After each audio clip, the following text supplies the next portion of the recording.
Now we come to chapter 6.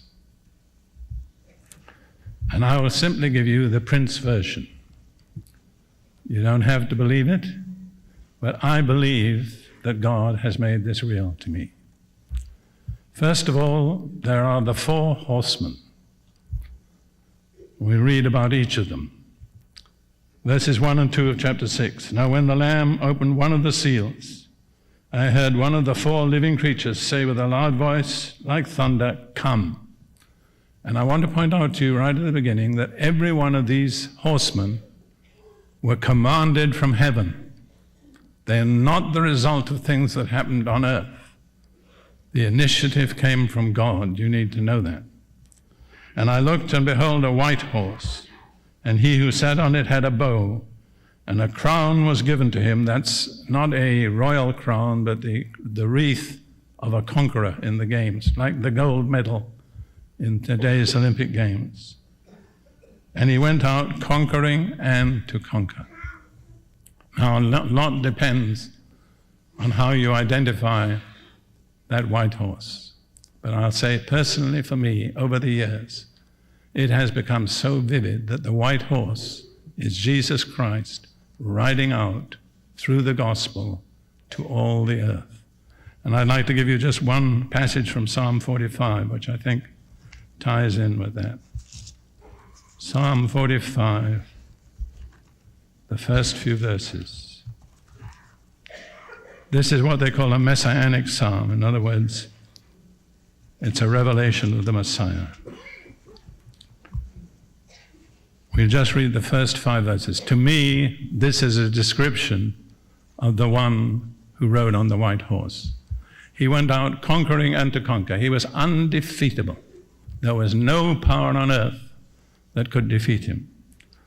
And the psalmist says, my heart is overflowing with a good theme. I recite my composition concerning the king. My tongue is the pen of a ready writer. And then speaking to this king, you are fairer than the sons of men. Grace is poured upon your lips. Therefore, God has blessed you forever. And notice again the therefore.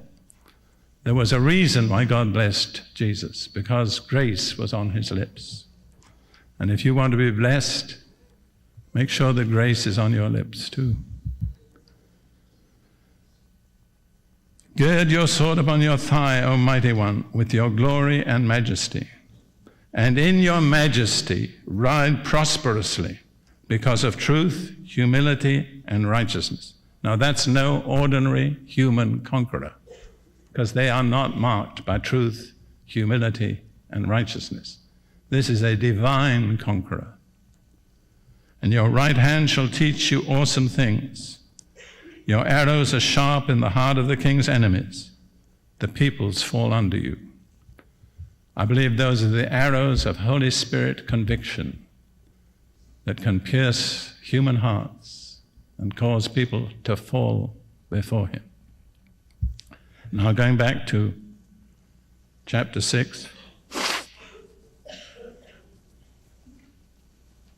we come to the second horse. When he opened the second seal, I heard the second living creature saying, "Come." And notice this creature also, this horse also was commanded from heaven. Most important you understand this, because otherwise you get a false perspective of what's happening on earth.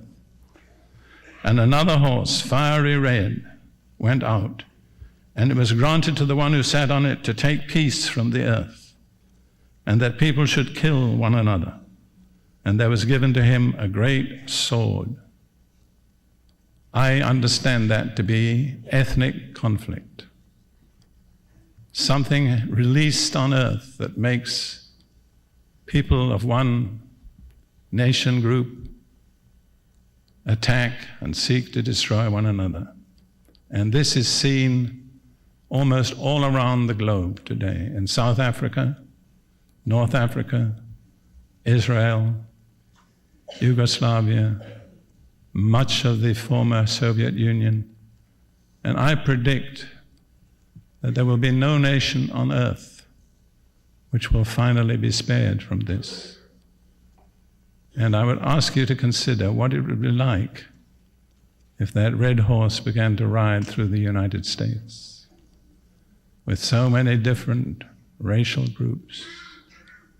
We've seen a little of it between black and white, but I believe there is more to come. And I want to emphasize, this horse was ordered from heaven. It's part of judgment. Remember, Revelation is in part a revelation of the judgment of Jesus. The third horse, in verses 5 and 6, when he opened the third seal, I heard the third living creature say, "Come." And I looked, and behold, a black horse, and he who sat on it had a pair of scales or balances in his hand. And I heard a voice in the midst of the four living creatures saying, "A quart of wheat for a denarius, and 3 quarts of barley for a denarius, and do not harm the oil and the wine." Now this black horse to me is a very obvious picture of shortage and rationing. And denarius was a working man's daily wage. So a working man at that time would get just enough money to feed himself. And then it says, "Do not hurt the oil and the wine." This is my personal understanding. The oil and the wine were reserved for the rich. And in the midst of the shortage, there were those who were living in luxury. And basically, that's happening in the world today. The poor are getting poorer, and the rich are getting richer. And with some wonderful exceptions, the rich do not care for the poor. They care for themselves. They are gripped by that spirit of self-love. Now we come to the fourth horse.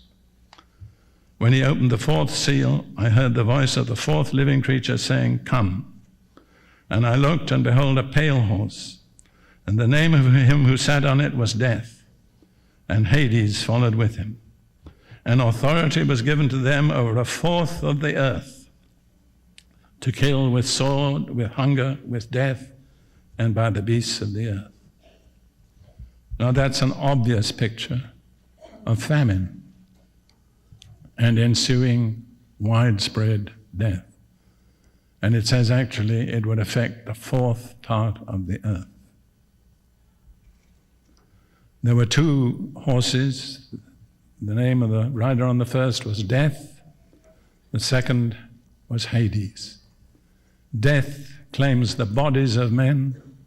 Hades claims the souls of men. And notice authority was given to them. Where did the authority come? From God, from the throne.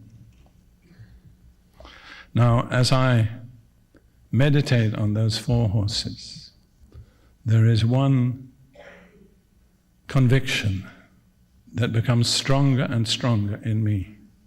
And it's a message for God's people.